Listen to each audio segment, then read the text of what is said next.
السلام علیکم۔ ہمارے چینل اردو کرن کہانی میں خوش آمدید۔ تو چلیں آج کا نیا ناول شروع کرتے ہیں۔ شانزے، ویسے تم لوگوں کی زندگی میں تو کوئی رومانس ہی نہیں ہے۔ مجھے تو لگتا ہے کہ تمہاری ساری زندگی ہی ایسے گزر جائے گی۔ مانور شانزے کے ہاتھوں پر نیل پالش لگاتے ہوئے کہنے لگی۔ وہ اس کی بڑی کزن تھی جس کی شادی ہو چکی تھی اور آج اس کی ساری کزنز دعوت پر گھر آئی ہوئی تھی۔ کیا مطلب؟ میں سمجھی نہیں۔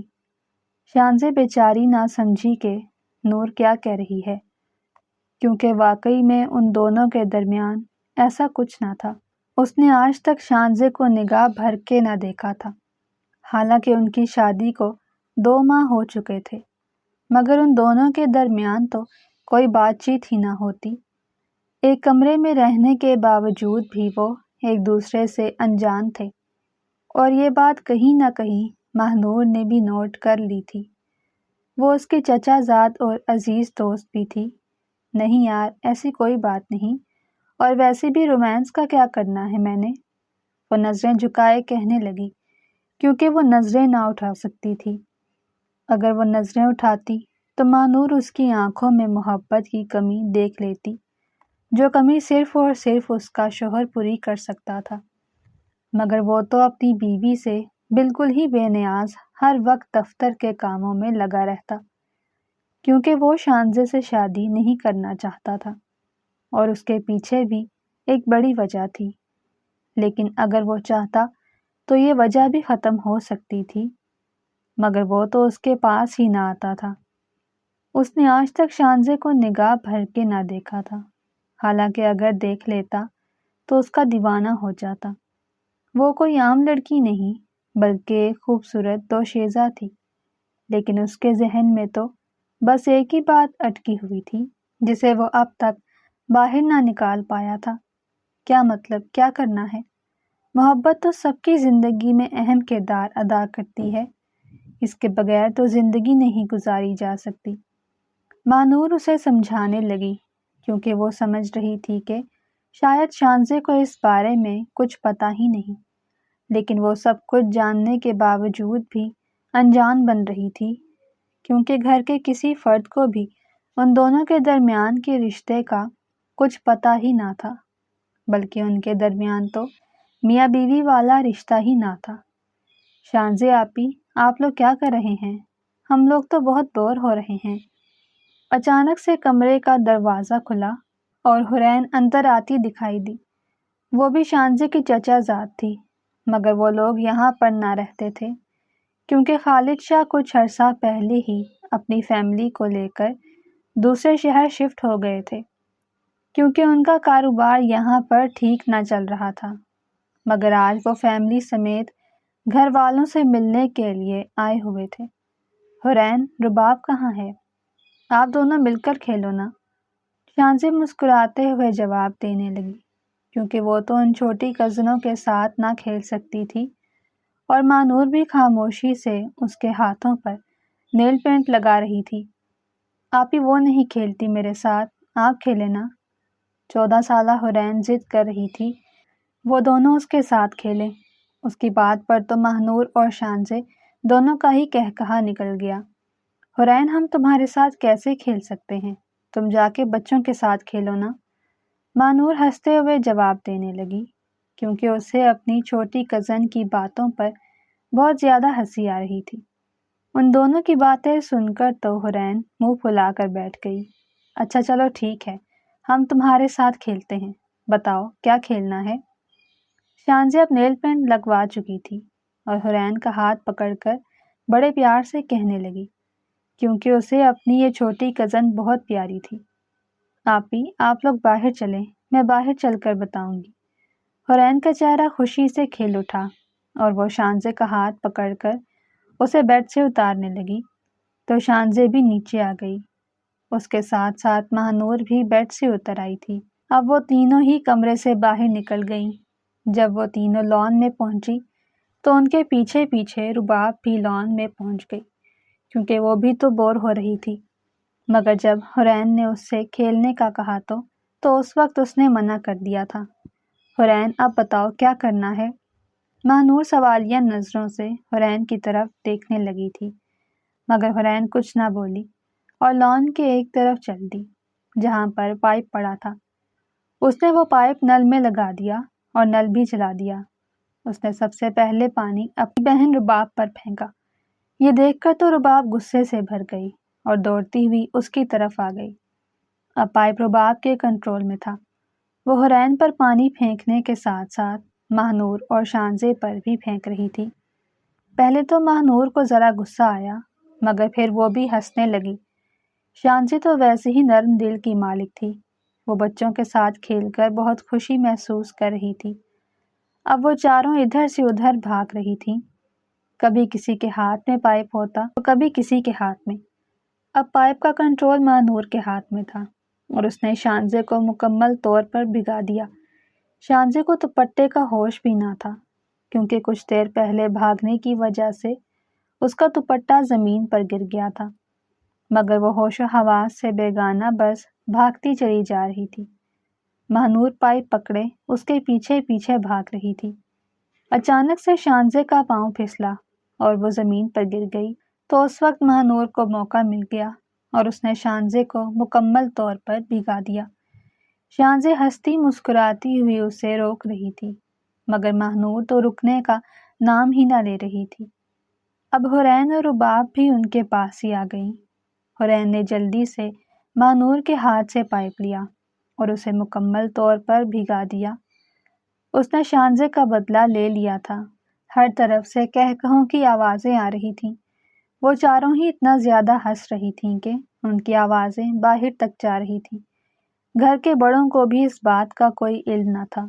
وہ سبھی لوگ ڈرائنگ روم میں بیٹھے خوش گپیوں میں مصروف تھے، کیونکہ آج کتنے دنوں بعد ہی سب مل بیٹھ کر باتیں کر رہے تھے، کیونکہ پہلے تو سبھی لوگ اپنے اپنے کاموں میں مصروف ہوتے تھے۔ شانزے بھی اب زمین سے اٹھ کھڑی ہوئی اور خود ہی حورین سے پائپ لے کر اپنے اوپر پانی ڈالنے لگی، کیونکہ زمین پر گرنے کی وجہ سے اس کے کپڑوں پر مٹی لگ گئی تھی۔ حالانکہ وہ لان میں موجود تھے، مگر پانی گرنے کی وجہ سے لان کی ساری مٹی گیلی ہو کر گھاس کے اوپر آ گئی تھی۔ اب پائپ کا کنٹرول شانزے کے ہاتھ میں تھا اور اپنے کپڑے دھونے کے بعد اب وہ ان تینوں پر ایک ساتھ پانی پھینک رہی تھی۔ اس نے تو یہ بھی نہ دیکھا کہ ابھی ابھی احتشام شاہ کی گاڑی گھر کے اندر آئی تھی۔ وہ بھی انہیں نہ دیکھ پایا، وہ پچھلی سیٹ پر بیٹھا تھا کیونکہ ڈرائیور گاڑی ڈرائیو کر رہا تھا۔ مگر جیسے ہی وہ گاڑی سے اترا تو سامنے کا منظر دیکھ کر اس کا خون کھول گیا۔ اس کی بیوی چھوٹے بچوں کی طرح ہاتھ میں پائپ پکڑے اپنے کزنوں پر پانی ڈال رہی تھی اور وہ خود بھی مکمل طور پر بھیگی ہوئی تھی۔ اس کو دوپٹے کا بھی کوئی ہوش نہ تھا اور یہی دیکھ دیکھ کر وہ غصے سے پاگل ہوئے جا رہا تھا۔ حالانکہ آج تک اس نے شانزے میں کوئی انٹرسٹ نہ لیا تھا، مگر آج اسے بہت غصہ آ رہا تھا، کیونکہ وہ تھی تو اس کی بیوی ہی۔ جیسے ہی احتشام کی نظر ملازموں پر پڑی تو وہ آگ بگولا ہو گیا۔ ملازم دور کھڑے آپس میں باتیں کر رہے تھے اور گاہے بگاہے نظر ان لوگوں پر بھی ڈال لیتے، مگر اس وقت وہ انہیں نہ دیکھ رہے تھے۔ لیکن احتشام فوراً سے سمجھ گیا کہ وہ ضرور ہی انہیں دیکھ چکے ہیں۔ ان چاروں کو کوئی ہوش نہ تھا۔ وہ ایک دوسرے سے پائپ چھیننے کی کوشش کر رہی تھیں، مگر ابھی تک پائپ کا کنٹرول شانزے کے پاس ہی تھا۔ وہ اب پائپ کے سوراخ کے سامنے انگوٹھا دیے بارش کی طرح ان پر پانی پھینکنے لگی۔ اس کے انگوٹھے کی وجہ سے پانی بھی دو حصے ہو گیا اور وہ دو حصے بھی آگے جا کر پھوار پیدا کر رہے تھے۔ شانزے کا رخ دوسری طرف تھا اور احتشام اس کی پیٹھ کی طرف سے آ رہا تھا۔ وہ تینوں شانزے کے سامنے کھڑی تھی، اسی لیے ہی انہوں نے احتشام کو دیکھ لیا تھا اور کچھ کہے بغیر ہی وہاں سے بھاگ گئی۔ شانزے کو کچھ سمجھ نہ آیا کہ وہ کہاں بھاگ رہی ہیں۔ وہ بھی ان کے پیچھے بھاگنے لگی تاکہ ان پر پانی پھینک سکے، مگر جیسے ہی وہ مڑی تو پائپ کا سارا پانی احتشام کے اوپر گر گیا۔ یہ دیکھ کر وہ بہت زیادہ گھبرا گئی اور اس نے پائپ جلدی سے زمین پر پھینک دیا، مگر اسے بھاگنے کا موقع نہ ملا۔ وہ تینوں گھر کے اندر بھاگ گئی تھیں اور وہ اکیلی ہی اس شیر کے شکنجے میں آ گئی تھی۔ احتشام بھی اب مکمل طور پر بھیگ چکا تھا۔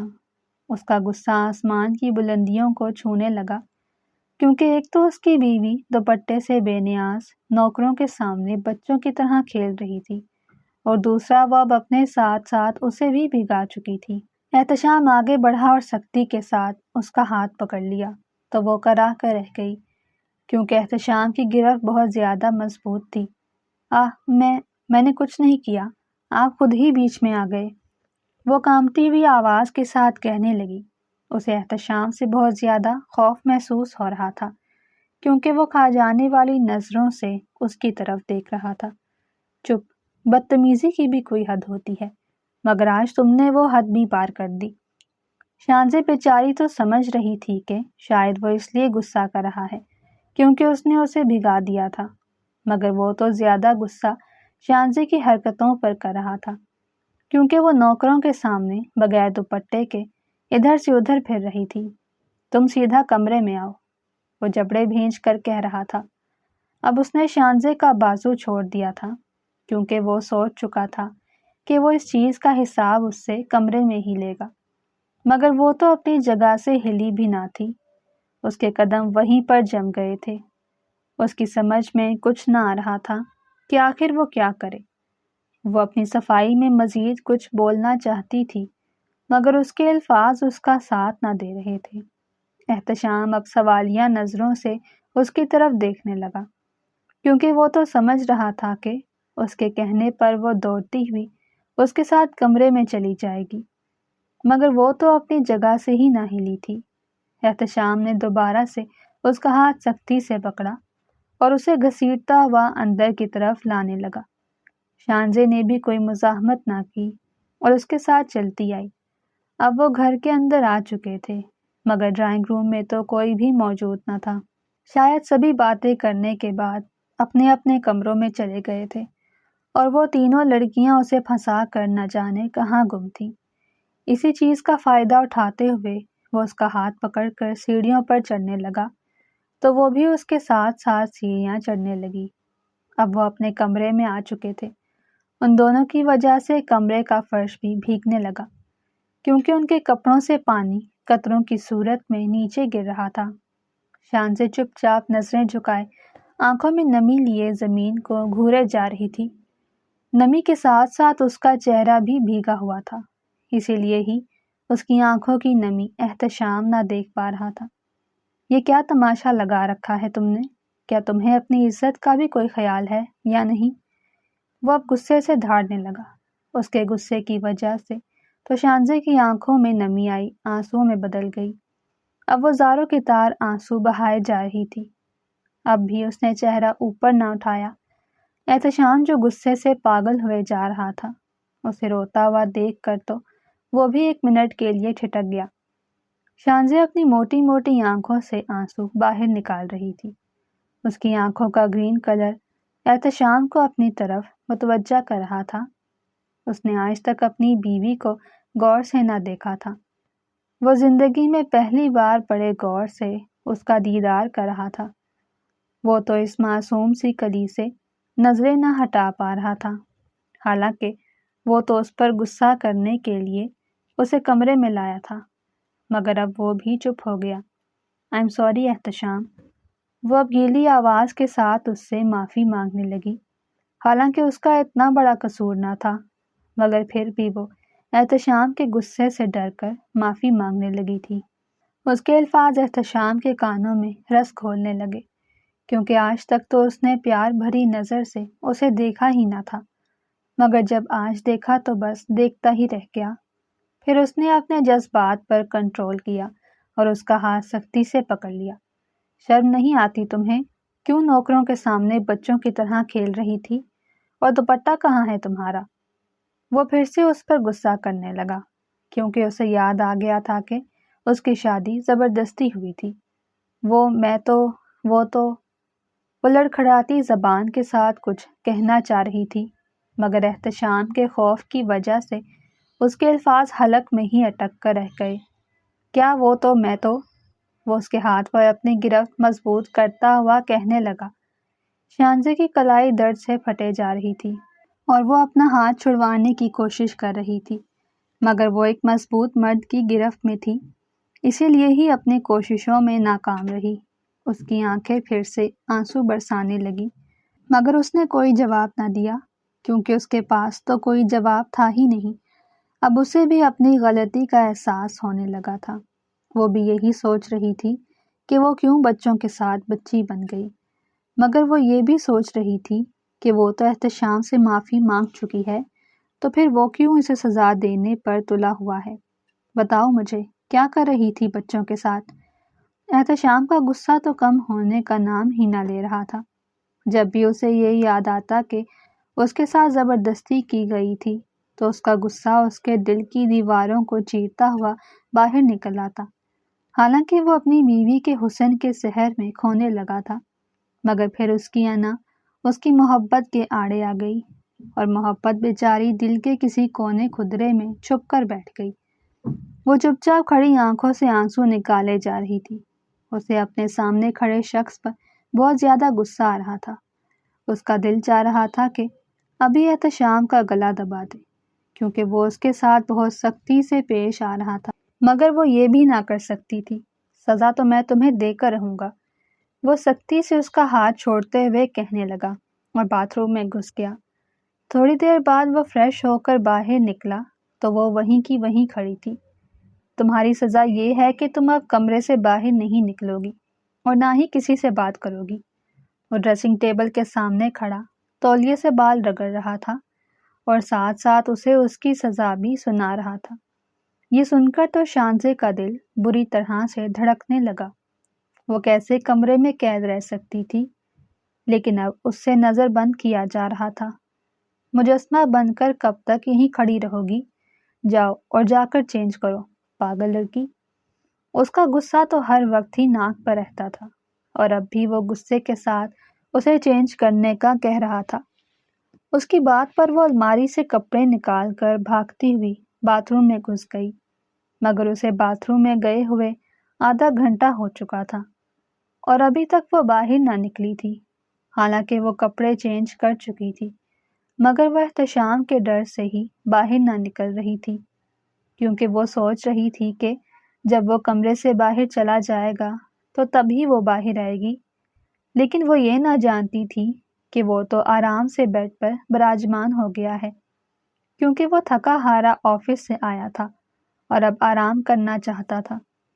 وہ پورے 40 منٹ بعد جب باتھ روم سے نکلی تو وہ بیڈ پر دراز آنکھیں موندے لیٹا ہوا تھا۔ ابھی تک اسے نیند نہ آئی تھی، کیونکہ اس کے دماغ میں تھوڑی دیر پہلے کا واقعہ گھوم رہا تھا، اور اسے یاد کر کر کے ہی غصہ آ رہا تھا۔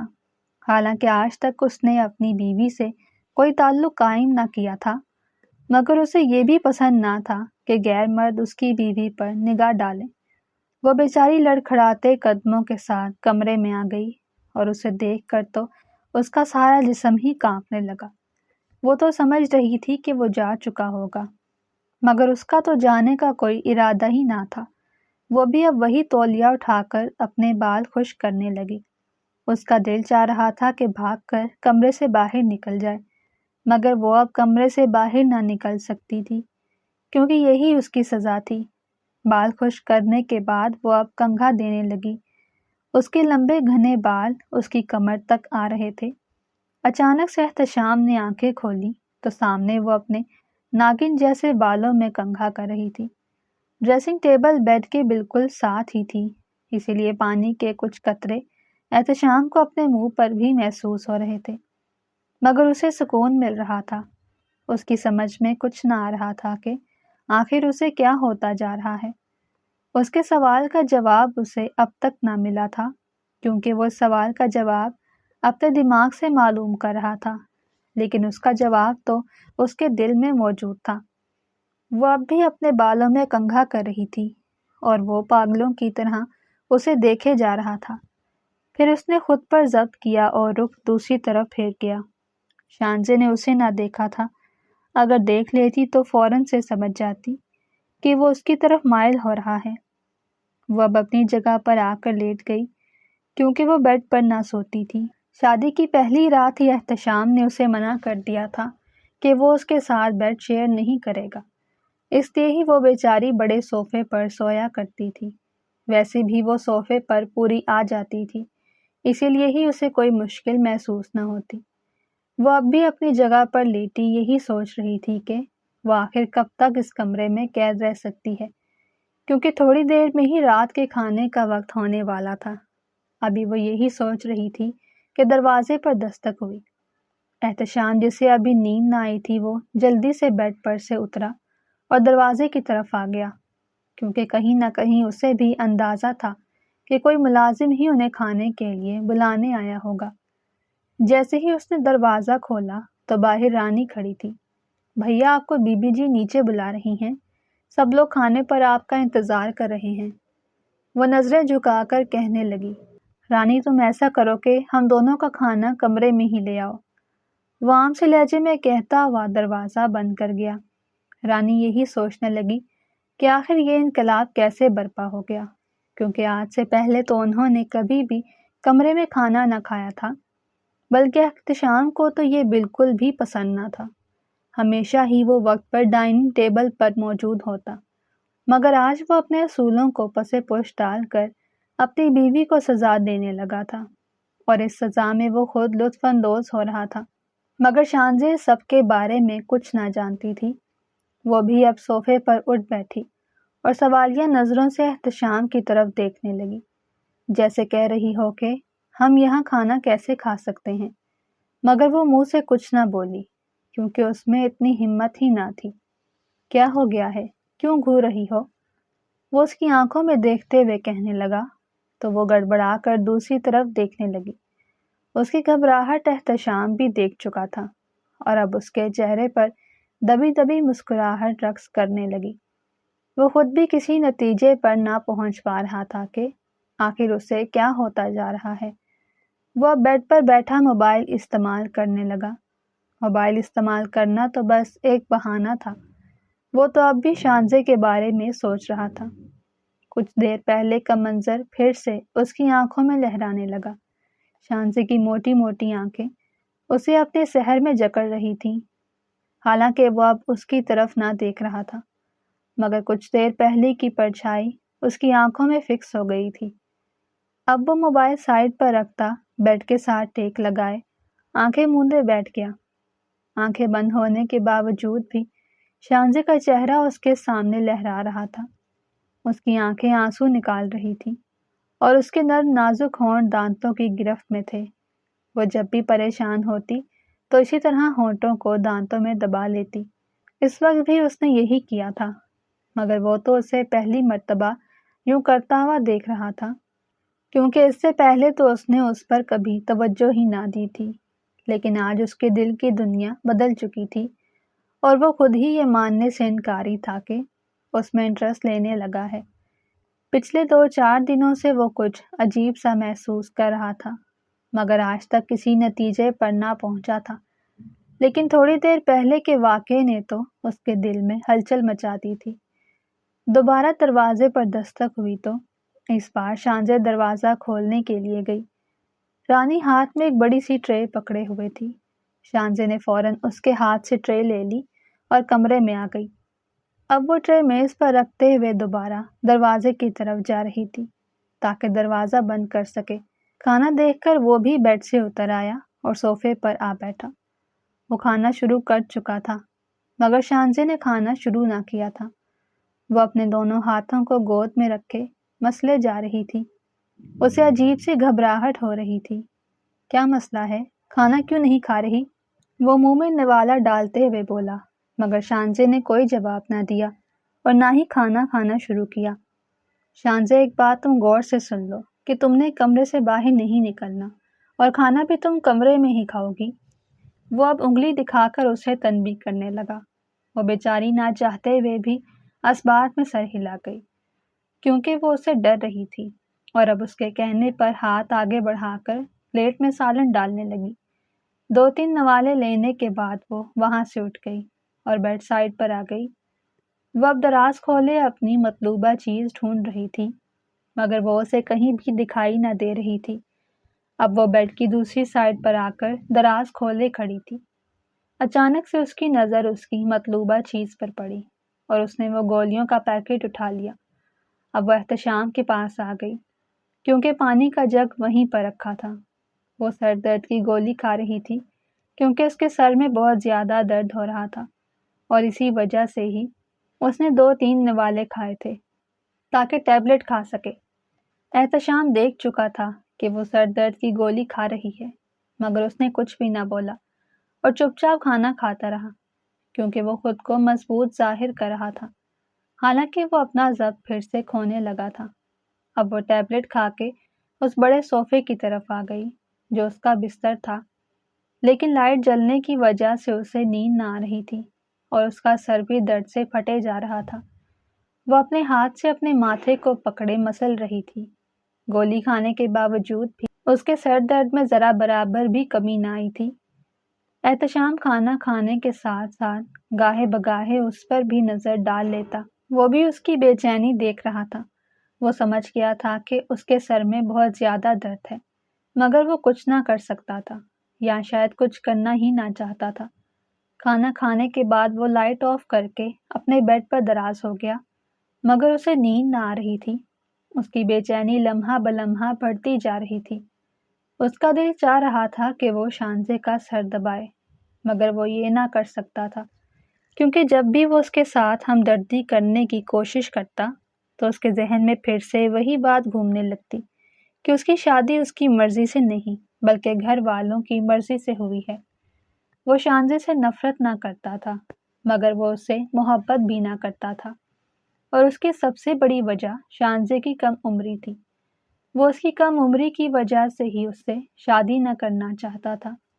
شانزے اس سے پورے 10 سال چھوٹی تھی، اسی لیے ہی وہ چاہتا تھا کہ وہ اپنی عمر کی کسی لڑکی سے شادی کرے، مگر اس کے گھر والوں نے شانزے سے اس کی شادی کر دی کیونکہ وہ بچپن سے ہی اس کی منگیتر تھی۔ مین لائٹ تو آف تھی، مگر سیلنگ لائٹ کی وجہ سے ہلکی ہلکی روشنی پورے کمرے میں پھیلی ہوئی تھی، اور وہ اسی روشنی کی وجہ سے ہی شانزے کو دیکھ پا رہا تھا جو صوفے پر پڑی اپنے ہاتھ سے مکہ بنا کر اپنے سر پر مار رہی تھی۔ یہ دیکھتے ہی احتشام نے رخ دوسری طرف پھیر لیا کیونکہ وہ پھر سے اپنا کنٹرول کھونے لگا تھا۔ وہ کتنی ہی دیر دوسری طرف رخ پھیرے رہا، مگر اسے نیند پھر بھی نہ آئی۔ اسے کہیں بھی سکون نہ مل رہا تھا۔ اس کے دل کی بے چینی اسے سکون نہ لینے دے رہی تھی۔ کتنی ہی دیر وہ شانزے کے بارے میں سوچتا رہا، مگر پھر نیند کی دیوی اس پر مہربان ہوئی اور وہ نیند کی وادیوں میں کھو گیا۔ رات کا نہ جانے کون سا پہر تھا۔ پیاس کی شدت کی وجہ سے اس کی آنکھ کھلی تو وہ بیڈ سے نیچے اتر آیا۔ وہ اب چھوٹے صوفے کے سامنے پڑی میز سے جگ اٹھا کر پانی گلاس میں ڈیلنے لگا۔ وہ وہیں صوفے پر بیٹھ کر پانی پینے لگا۔ اچانک سے اس کی نگاہ شانزے پر گئی جو آنکھوں میں آنسو لیے چھت کو گھور رہی تھی۔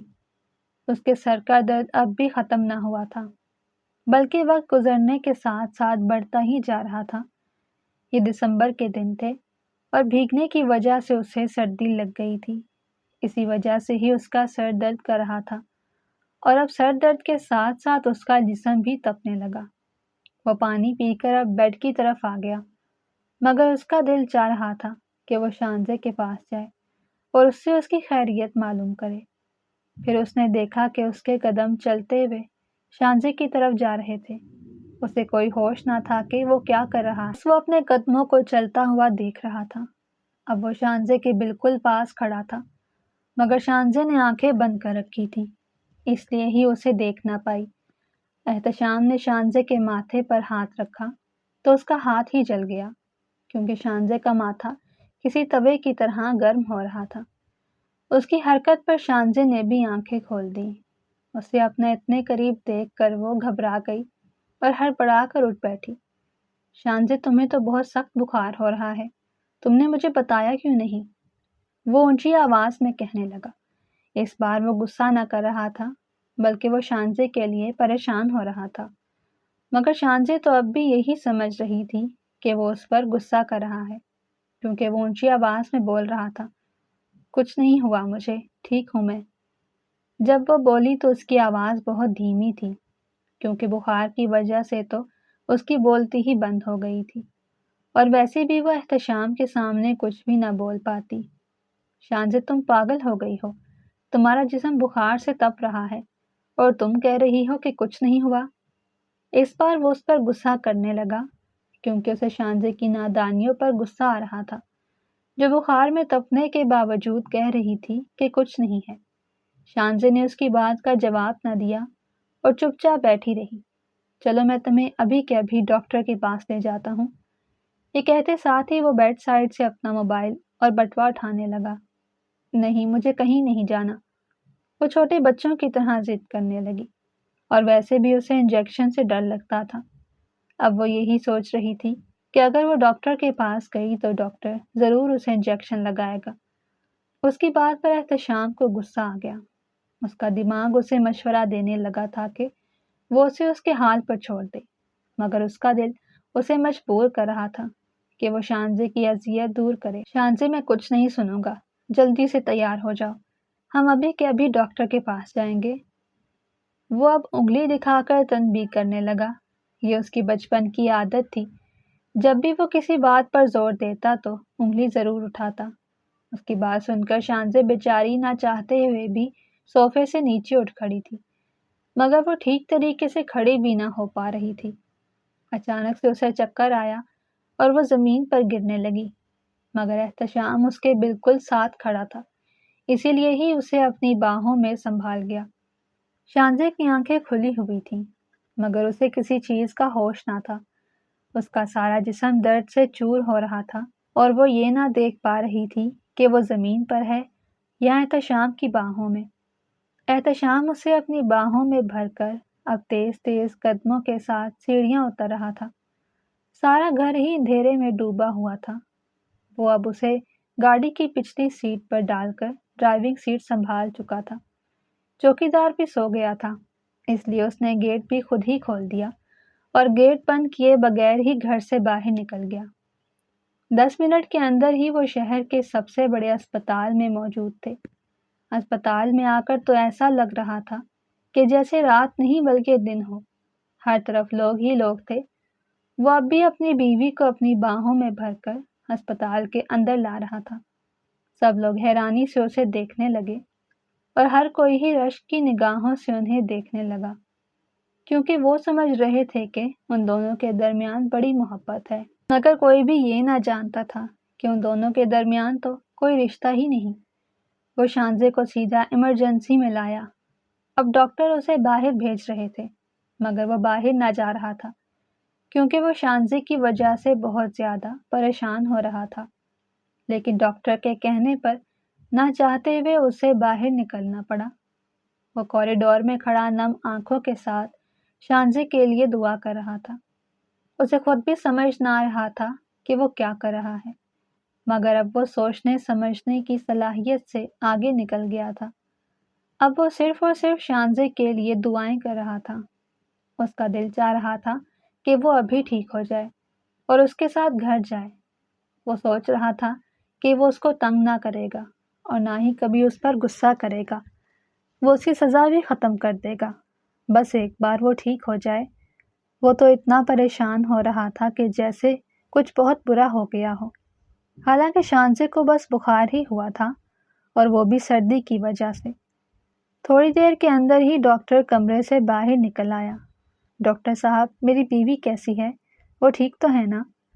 پریشانی والی تو کوئی بات نہیں۔ وہ ایک ساتھ ہی اتنے سارے سوال کر گیا۔ اس کی پریشانی دیکھ کر ڈاکٹر بھی مسکرانے لگا۔ ارے سر، آپ کیوں پریشان ہو رہے ہیں؟ آپ کی وائف بالکل ٹھیک ہیں، بس بخار کی وجہ سے ہی انہیں چکر آ گیا تھا، مگر اب وہ ہوش میں ہیں، اگر آپ چاہیں تو ان سے مل سکتے ہیں۔ ڈاکٹر احتشام کے کندھے پر ہاتھ رکھے ہوئے کہنے لگا۔ ڈاکٹر کے منہ سے شانزے کی طبیعت کے بارے میں سن کر وہ دوڑتا ہوا اس کے کمرے میں آ گیا۔ شانزے کو ڈرپ لگی ہوئی تھی اور اب وہ مکمل طور پر ہوش میں تھی، مگر اسے اندر آتا دیکھ کر رخ دوسری طرف پھیر گئی۔ احتشام بھی دوسری طرف آ گیا۔ وہ دیکھ چکی تھی کہ وہ اس کے بالکل سامنے کھڑا ہے، مگر پھر بھی وہ اسے نہ دیکھ رہی تھی بلکہ زمین کو گھورے جا رہی تھی۔ شانزے، تم ٹھیک ہو؟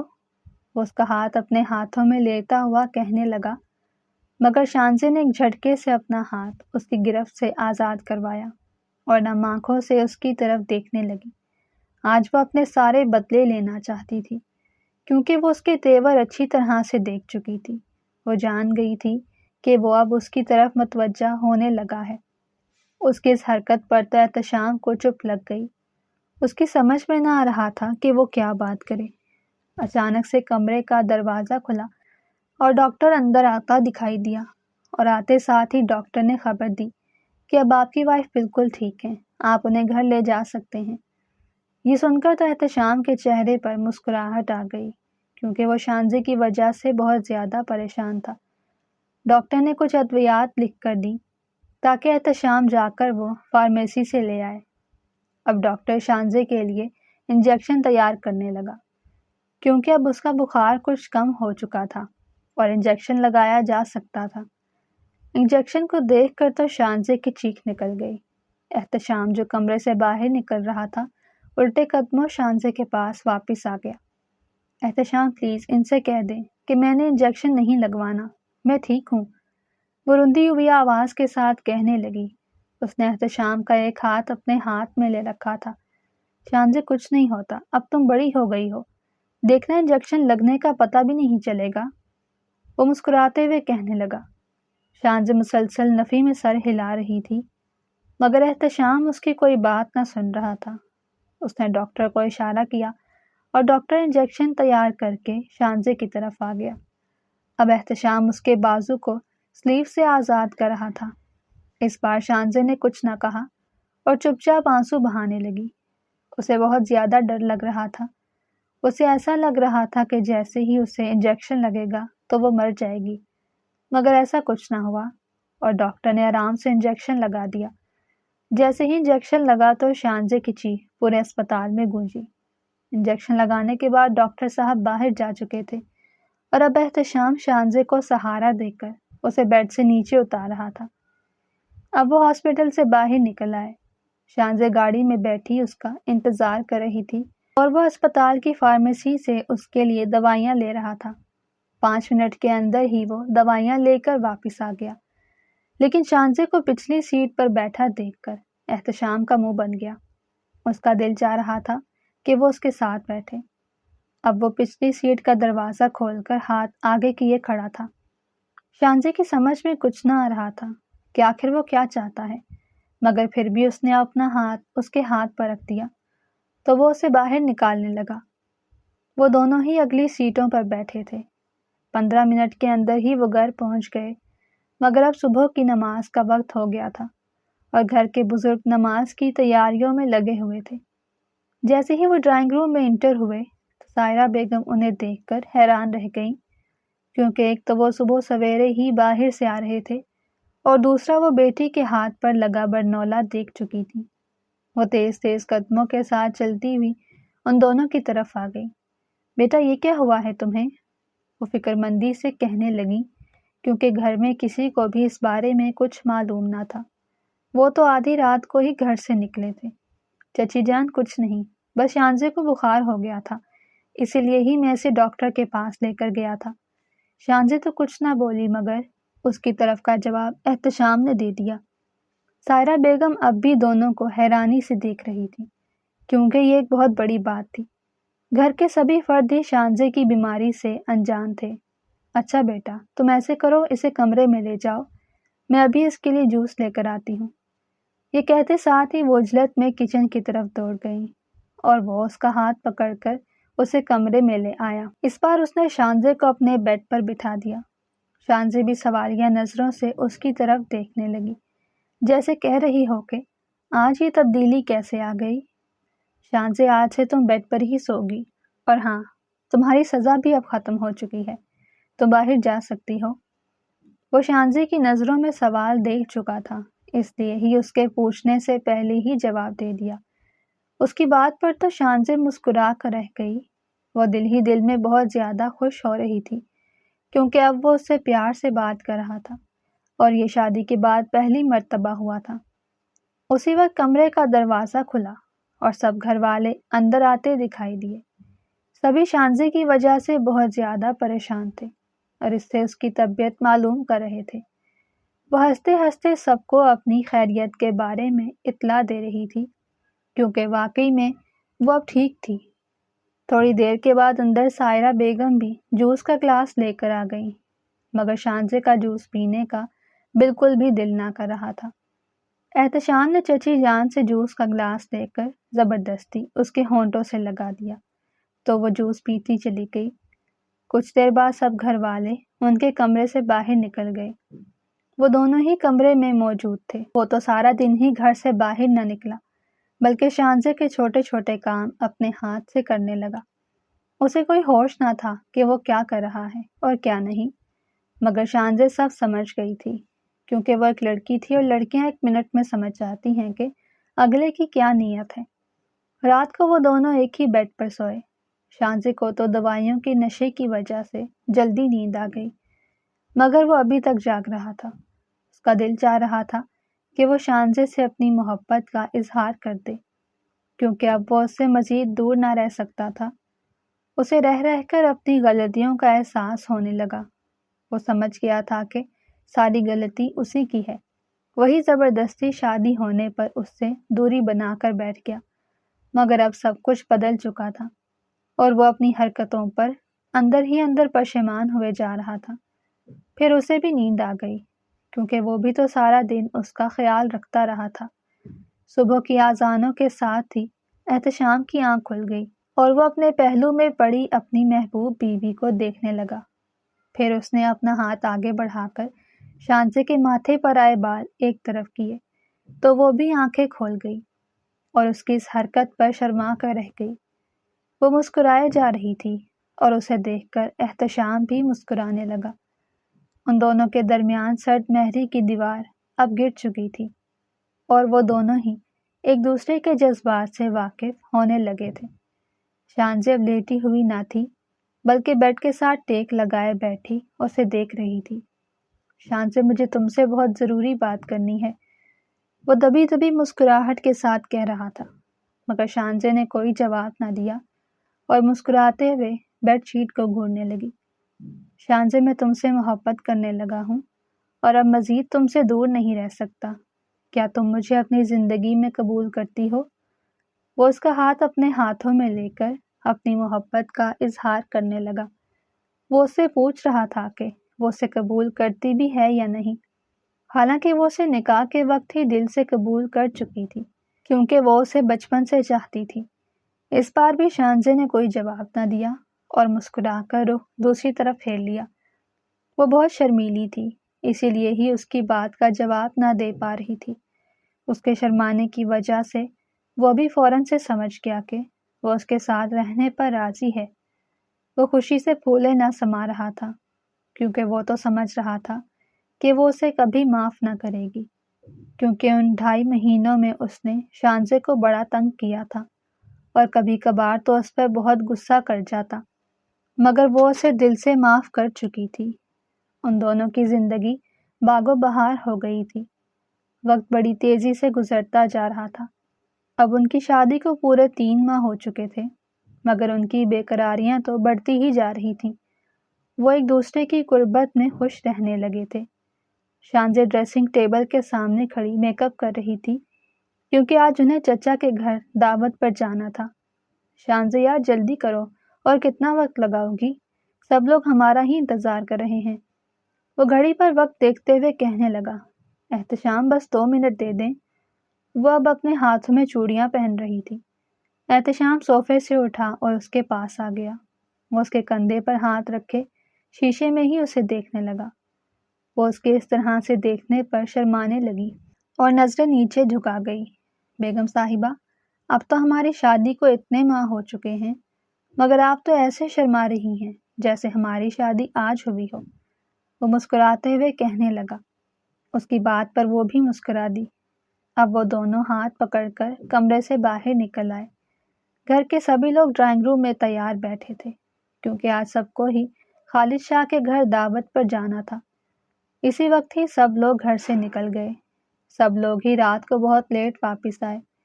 شانزے صوفے پر بیٹھی اپنی پیروں کو ہیل سے آزاد کر رہی تھی اور وہ ویسٹ کوٹ اتارنے میں لگا ہوا تھا۔ شانزے اپنی جگہ سے اٹھی اور اپنے ہاتھوں سے اس کا ویسٹ کوٹ اتارنے لگی۔ اب وہ دونوں ہاتھوں میں ہاتھ لیے صوفے پر بیٹھے تھے۔ شانزے نے اس کے کندھے پر اپنا سر رکھا ہوا تھا۔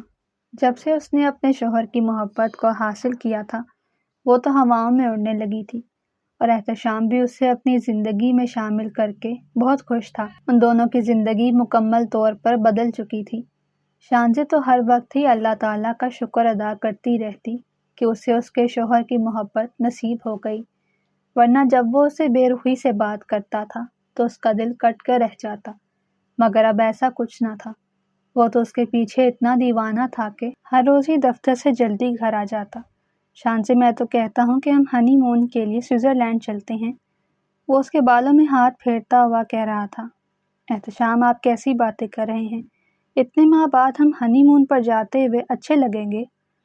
وہ دبی دبی مسکراہٹ کے ساتھ کہنے لگی، ہاں تو اس میں کیا ہے، ہماری مرضی، چاہے ہم 1 سال بعد بھی ہنی مون پر جائیں۔ وہ کہکہا لگا کر کہنے لگا تو اس کی بات پر شانزے بھی کہکہا لگا کر رہ گئی۔ وہ اب بھی اس کے کندھے پر سر ٹکائے ہوئی تھی تو معصوم دل اس واقعے کی وجہ سے ایک ہو گئے تھے۔ شانزے تو ہر وقت دل ہی دل میں حورین کو دعائیں دیتی رہتی، کیونکہ اسی کی وجہ سے ہی ان دونوں کے درمیان دوریاں ختم ہوئی تھیں۔ اگر اس دن وہ اسے کھیلنے کے لیے باہر نہ لے جاتی تو شاید اب بھی وہ ایک دوسرے سے دور ہوتے۔ اگر آپ کو ہماری کہانی پسند آئی ہو تو چینل کو سبسکرائب، ویڈیو کو لائک اور شیئر ضرور کریں۔